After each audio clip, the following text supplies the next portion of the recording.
kryet skuadrës Akshit është një grua që ka respektin tim të padiskutueshëm, Linda Karçanaj, e cila sot është mas sigurie në një shtëpi me qera ku jeton, pasi ka jetuar deri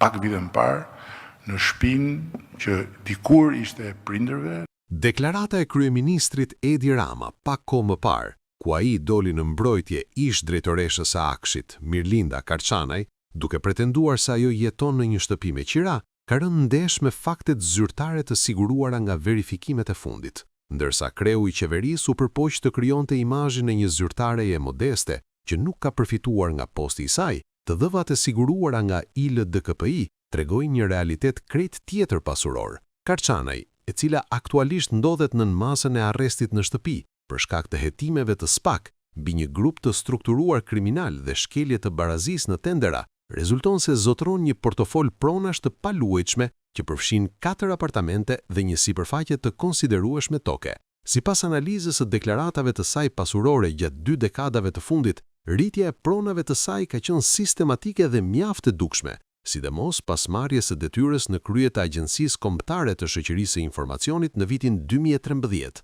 Verifikimet tregojnë se ajo zotron 2 apartamente në bashkëpronësi me bashkëshortin e saj dhe 2 të tjera në pronësi të plot, krahas një udhështeje prej 1500 metra shkatror. Një prej këtyre pronave është një apartament i madh 136 metra katror në Tiranë, i cili ndonse u deklarua i bler për 65.000 euro në vitin 2016, brenda një viti pësoi një rivlerësim galopant, duke arritur vlerën e rreth 220.000 eurove. Po ashtu, Karçanaj zotron një apartament tjetër, 94 metra katror në kryeqytet, një shtëpi pushimi në zonën e Qerretit dhe një tjetër njësi banimi të përfituar përmes trashëgimisë në vitin 2022. Kjo panoramë pasurore rrëzon plotësisht narrativën e kryeministrit, i cili e cilsoi atë si një zyrtare që gëzon respekt të padiskutueshëm dhe që jetonte deri vonë me prindrit në një banesë të kohës së komunizmit. Ironia e shtëpisë me qira u bë akoma më fortë në rrjetet sociale, ku u sugjerua me sarkazëm hapja e fushatave ndihmëse për drejtoreshën,